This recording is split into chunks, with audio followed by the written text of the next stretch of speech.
right, well, my watch says 1:20, so we are going to get started. First, I want to thank everybody for your continued partnership with us. It means a lot, and we look forward to closing the year out strong with you.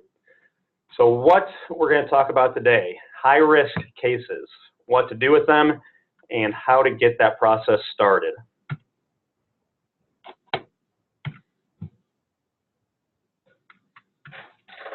Maybe.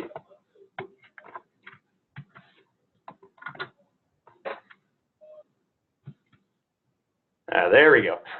All right, so case study number one, and these are real life cases that we've been working on the past couple months. So you sit down with the client and you're going over the case. You decide it's going to be an estate planning case, develop the need of $1 million for insurance, and you run a GUL to age 110. During the field underwriting, you find out that the client has diabetes. Well, this raises a red flag, obviously.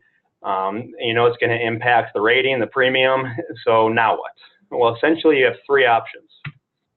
Option one, call us. Tim, myself, Nick, we'll get you an appropriate health questionnaire for that specific case. So in this case, we'll get you a diabetes questionnaire. You'll complete it with the client, fax, scan back to us.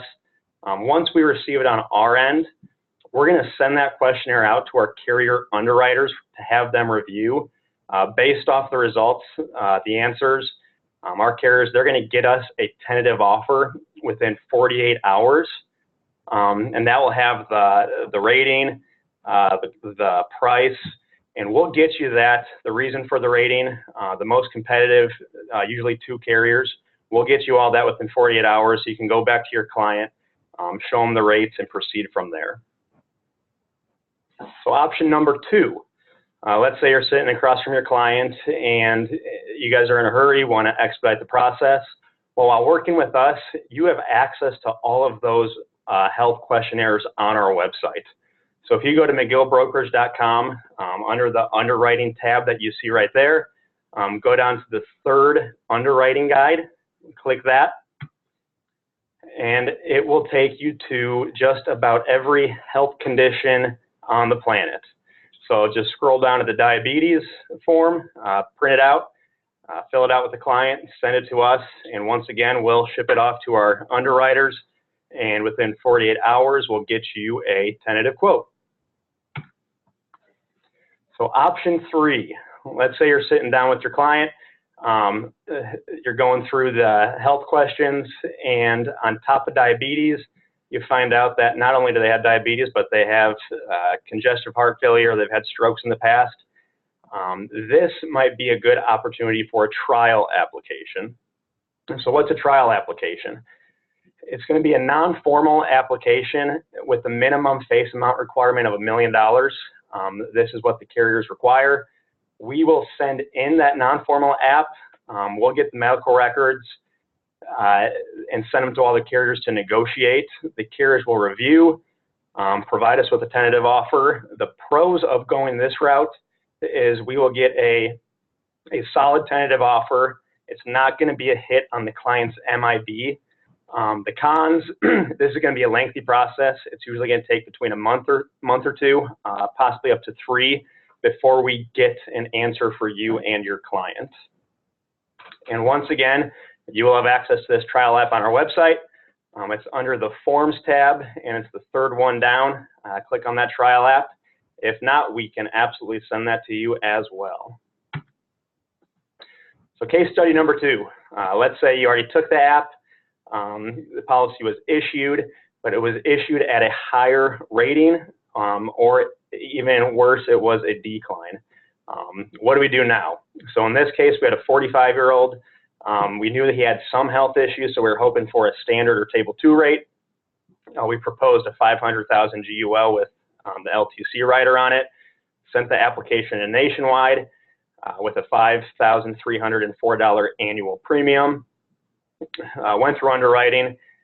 It ended up getting issued at a table 6 due to height and weight and a history of CAD, which caused the new premium to be just north of $8,000 with no LTC rider.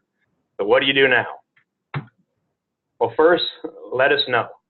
Let us know that the case did not come back as we expected. We'll make a call to the nationwide underwriter to try to negotiate a better offer. If there's no luck, well, then we're back at stage one, where we're going to collaborate with all our other underwriters.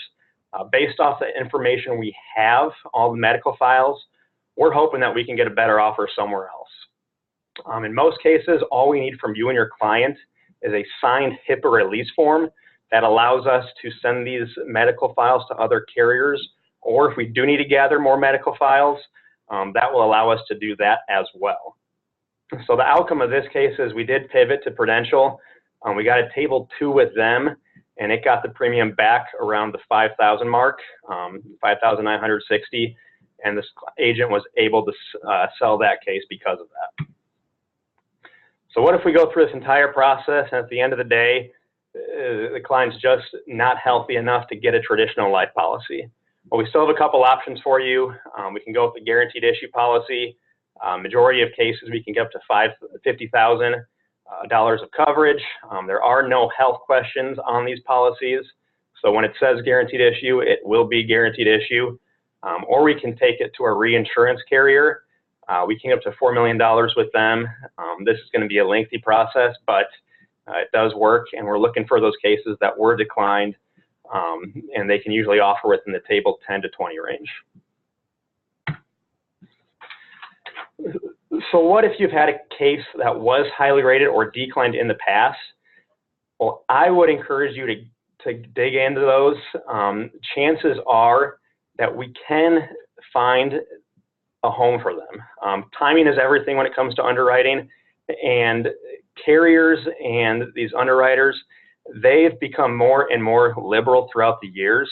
So just if you've had a case in the past that was highly rated or declined due to, let's say, diabetes, certain cancers, strokes, if the client got a standard rate due to family history, we actually have a handful of carriers now that we can get preferred rates due to family history.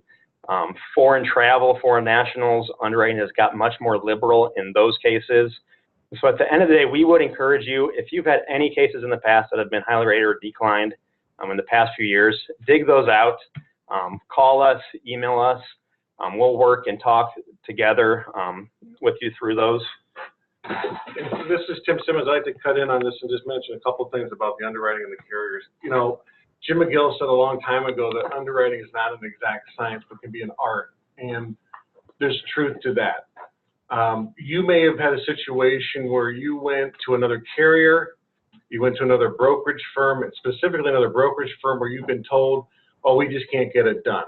Well, depending on who the brokerage firm is and how they process business, you might be going through a policy mill where they just run apps through and hope that whatever kind of gets through the system gets through it.